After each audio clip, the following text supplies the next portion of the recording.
95% of our life is coming from the programs of how to live life that we get in the first 7 years of life.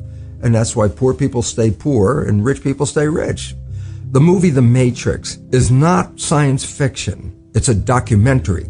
Every human, first 7 years is hypnosis. The brain of a child under 7 is in a lower vibrational frequency. When you put wires on a person's head, you read electroencephalograph, reading brain activity. A child below 7 has a lower vibration than consciousness. It's called theta. Theta is imagination. That's how kids play a tea party with mud pies, but to them it's a real thing. A kid rides a broom, it's a horse.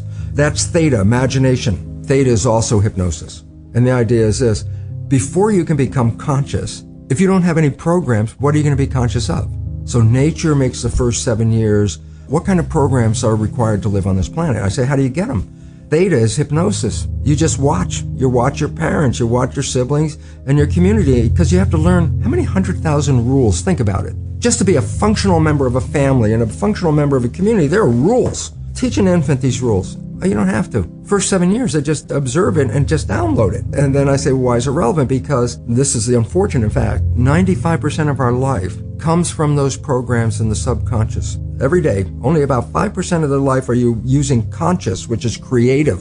5%. And you don't see it because it's called subconscious, below conscious. And the Jesuits, for 400 years, they were boasting. People didn't understand. They say, give me a child until it's 7 and I will show you the man. They've been saying that for 400 years because they knew 7 years was the program period. And 95% of your life after that will be whatever that program is. A child isn't functioning in consciousness until after 7. Before 7 is direct record. Whatever you just said, I just recorded it. So if the parent gets mad at the child, says, you don't deserve that, you don't deserve this, go.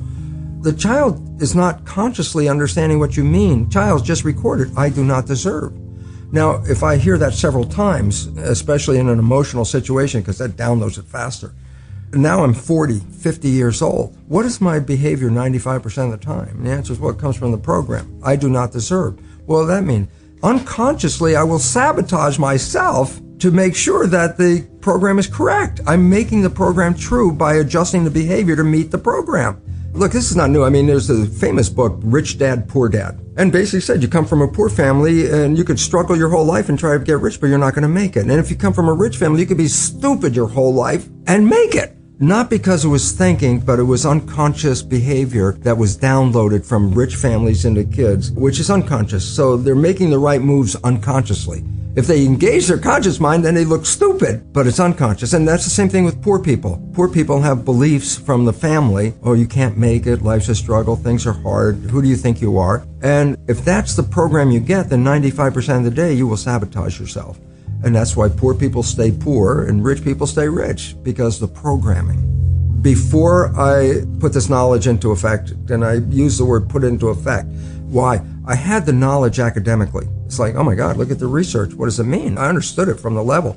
And with all that knowledge, it didn't change my life. People read self-help books. I go, well, you read the book. You got a lot of knowledge. Is your life changed? No, but you got a lot of knowledge. And so here's the difference. The conscious mind is creative and can learn in any number of ways. Read a self-help book, go to a lecture, listen to this, and conscious mind's going to get some awareness. But subconscious mind doesn't learn that way. Subconscious mind learns in 2 fundamental ways naturally. Hypnosis, which is the first 7 years. And after age 7, how do you put new programs in? Repetition, practice. You want to drive a car, you didn't learn how by just getting in the seat and put the key in. You had to practice driving the car. You want to learn the alphabet. How many times did you go from A to Z? Try to go to A to Z before you can complete it. And once you completed it, you didn't have to go back and do it again. So 2 phases. You want to train the subconscious mind, hypnosis, repetition.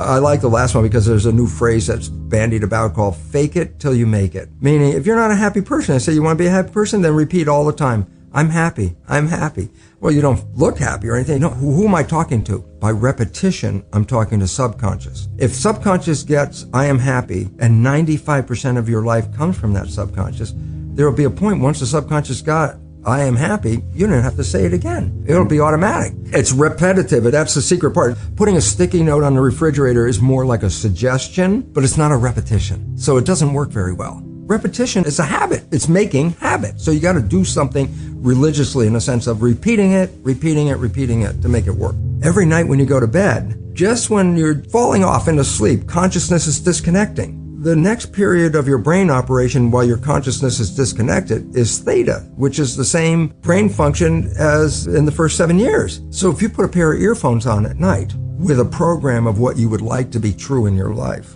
as soon as your conscious mind disconnects, that program is playing. It's not playing into your conscious mind. That's shut off. It's now going straight into the subconscious mind. So it's called auto-hypnosis. You don't need to go see a hypnotherapist. You just have to pick out what program would you like to have that you don't have. 95% of your life is coming from the subconscious. Your life is a printout of your subconscious behavior. So you don't have to try and think about what happened. I just say, look at your life.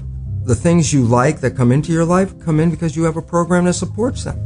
But anything you struggle with, work hard at, put a lot of effort into making it happen, why you're working so hard, inevitably you have a program that doesn't support that conclusion and you're trying to override the program. So you don't need to do a lot of shrink and psychology stuff. You just look at your life and say, where am I struggling?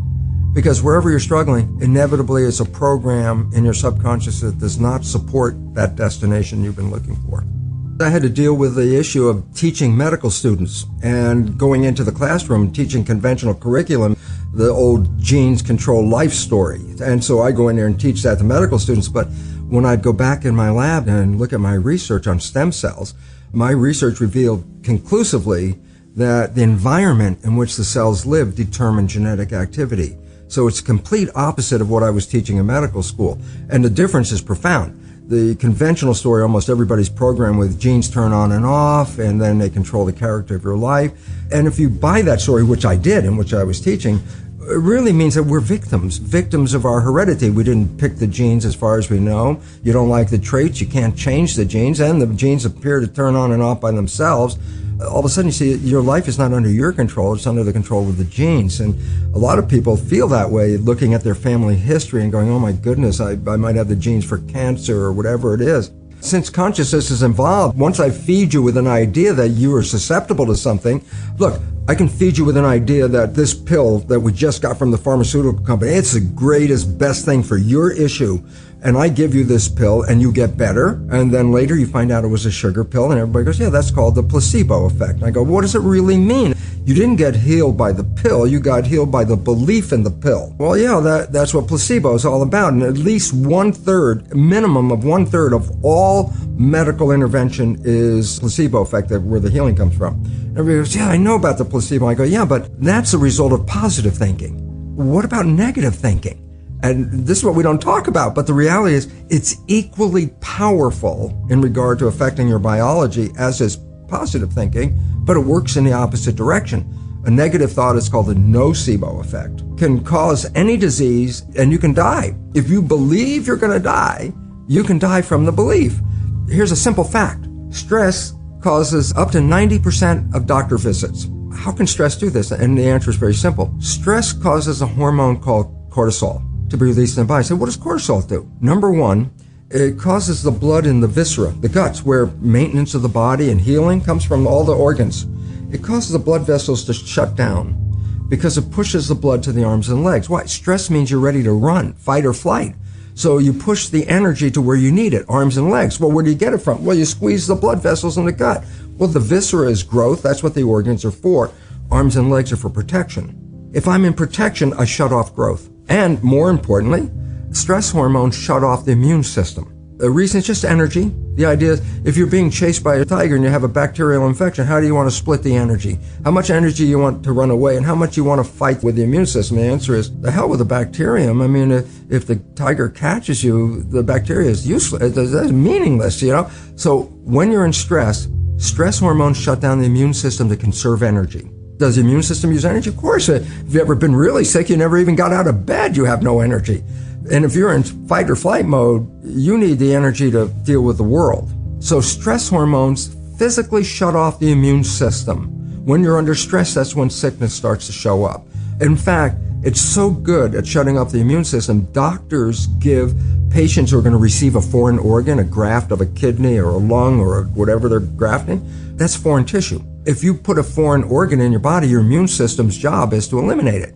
So as they're transplanting an organ, they give the patient stress hormones at the same time, because stress hormones will shut off the immune system so the organ won't be rejected right away. That's how effective it is. It's used therapeutically to shut off the immune system. Yeah, but everybody out there in this world right now, with a small exception, is under some level of stress. Every one of those people is dripping stress hormones continuously in their body, and those hormones inhibit the immune system, and the result is illness. And if you stop the growth, you say, yeah, but I'm an adult, I don't need to grow. And I say, yeah, but you have to replace hundreds of billions of cells that you lose every day. So we really have to watch out, because as psychologists will tell us, 70% or more of our thoughts are negative and redundant, replaying the same negative thoughts. I go, if thoughts had nothing to do with it, fine. But thoughts, positive or negative, shape our biology. And all of a sudden now it's time to wake up, because our negative thinking is manifesting a negative life experience. But it's not just me saying this. It was me saying this when I first started doing this work in 1970. And my research was repeatable every day. Stem cells are embryonic cells, so they have no potential until you put them in an environment. And then depending on the culture medium, I can make the cell become a muscle cell, change the culture medium, make the same cell become a bone cell, or change it again and make the same cell become a fat cell. Genetically, the cell's the same. It was the environment that I was changing. And I started talking about that long before the new science called epigenetics had come into vogue, which was 1990. So I was like 20 years ahead. And of course, for much of that time, my colleagues looked at me like I was a crazy guy, because everybody knew the conventional dogma. And I was coming up with a whole different line of belief about it. And now it's come into mainstream. The only problem is this: when you invest so much money into a belief system, and then a belief system isn't really right, you try to hold on as long as you can, because you spend hundreds of billions of dollars in this belief. You don't want to just go, oh, okay, we'll just change it. So it's a struggle, but the reality is coming forward, and the public is just becoming aware of it. And it's a revolution, because if you believe genes control your life, you're a victim of your heredity. When I say epigenetic control, almost sounds the same, but epi means above. So when I say epigenetic control, literally it's control above the genes. And this is what we now recognize, that the environment, and very specifically our perception of the environment, changes our genetic activity. So that means, well, wait, that's not a victim, because I can change my environment, I can change my perception, and all of a sudden, if I can do that, then I can control my genes.